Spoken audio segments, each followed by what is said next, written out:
ایک دفعہ کا ذکر ہے کہ محل میں ایک مغرور شہزادی رہتی تھی۔ وہ اتنی نخرے باز تھی کہ کسی کو اپنی شکل تک نہ دکھاتی۔ ہر رشتہ آتا مگر وہ انکار کر دیتی۔ بادشاہ نے تنگ آ کر اعلان کیا کہ جو شہزادی کو ہنسا دے گا وہی اس کا دولہا بنے گا۔ سب سے پہلے محل میں ایک جادوگر شہزادہ آیا۔ وہ قیمتی کپڑوں میں ملبوس تھا۔ اس نے شہزادی کے سامنے جادو دکھانا شروع کیا۔ لوگ خوشی سے تالیاں بجا رہے تھے لیکن شہزادی، اس کے چہرے پر غرور تھا۔ نہ اس کی آنکھوں میں دلچسپی تھی نہ ہونٹوں پہ مسکراہٹ۔ پھر محل کے دروازے سے ایک زوردار دھاڑ سنائی دی۔ ایک بہادر شہزادہ شیر پر سوار داخل ہوا۔ ہاتھ میں تلوار بلند کیے وہ نہایت فخر سے آ رہا تھا۔ لوگ خوفزدہ ہو گئے۔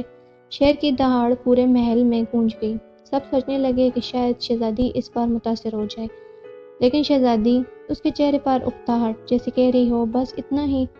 اس کے انداز سے صاف لگ رہا تھا کہ یہ شہزادہ بھی ناکام ہو گیا۔ اب تیسرا شہزادہ آیا۔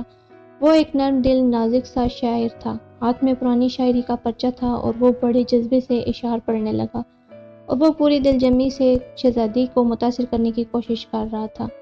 محل میں خاموشی چھا گئی۔ سب اس کی شاعری سن رہے تھے لیکن شہزادی، وہ ذرا سا جمائی لے کر یوں ظاہر کر رہی تھی جیسے وقت کا ضیاع ہو۔ اس کی آنکھوں سے بھی صاف لگ رہا تھا کہ یہ شاعر بھی اس کے دل تک نہیں پہنچ سکا۔ پھر ایک دن ایک انوکھا دولہا آیا۔ وہ نہ شہزادہ تھا نہ وزیرزادہ، بلکہ ایک سیدھا سادہ تھوڑا سا پاگل سا گاؤں کا لڑکا تھا۔ وہ گھوڑے کے بجائے گدھے پر سوار ہو کر آیا۔ اس کے ہاتھ میں نہ تلوار تھی نہ تحفے، بلکہ ایک بڑا سا دیگچہ تھا۔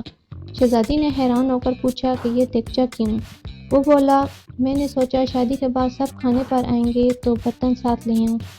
یہ سن کر شہزادی پہلی بار زور زور سے ہنسنے لگی۔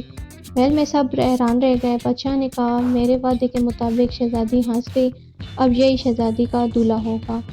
یوں مغرور شہزادی کی شادی ایک انوکھے لیکن مزاحیہ دل والے دولہے سے ہو گئی، اور کہتے ہیں کہ وہ دونوں جھگڑتے بھی تھے تو ایسا لگتا تھا جیسے کوئی کامیڈی چل رہی ہو۔ اگر آپ کو یہ کہانی اچھی لگی ہے تو چینل کو سبسکرائب کریں اور ویڈیو کو لائک کریں۔ شکریہ۔